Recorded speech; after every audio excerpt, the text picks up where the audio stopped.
नमस्कार मंडळी. आम्हाला दुपारी एका ठिकाणी बाहेर जायचं होतं म्हणून छान रेडी झालो, तर या महाराणी आधीच अर्ध्या मैदानापर्यंत निघाल्या. आता ही एवढी बिंदास का पुढे पुढे जाते, कारण तिला माहिती आहे मागे मामा आहे जो मला काहीही होऊ देणार नाही आणि एकटीला काय मला सोडणार नाही. त्याच्यामुळे ही इथे त्याला बाय बाय पण करत होती आणि पुढे जात होती. मध्ये मध्ये मागे सुद्धा वळून बघत होती. बघा किती हुशार आहे ना ही.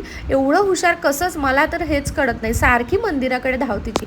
संध्याकाळला महाप्रसाद होता जो आमच्या दारासमोरच होता, त्याच्यामुळे खरंच खूप छान वाटत होतं. बाबा इथे मुलांना वाळणं करू लागत आहे, कारण बाबांची इच्छा होती जेवढं झालं तेवढं करू लागायचं, कारण नेहमी ते बाहेरच असतात. दारासमोरच महाप्रसाद म्हटल्यावर प्रिशूची धावना सारखी बाहेर होती, पण आम्ही तिला कसं बसं सांभाळत होतो.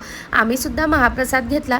रात्रीला झोपायची तयारी केली तर ही मॅडम मामाला फोन लावती आहे, कारण मामा तिला घरात दिसत नाही आहे. आता तो सारखा इथे नसतो ना, त्यामुळे तो इथे आला की त्याचं असं असतं कुणाला टाईम देऊ आणि कुणाला नाही. त्यामुळे मग तो कधी घरी असतो तर कधी बाहेर असतो. पण हिला मामाची एवढी सवय झाली आहे ना, तिला असं वाटते की तो तिच्याच जवळ थांबावा.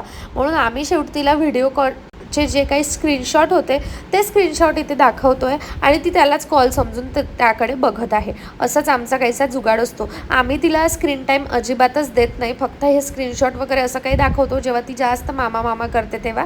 चला, मी या मिनी व्लॉगला इथेच एंड करते. तुम्हाला कसं वाटलं ते मला नक्की सांगा. भेटूया नेक्स्ट एका छानशा व्हिडिओमध्ये. बाय.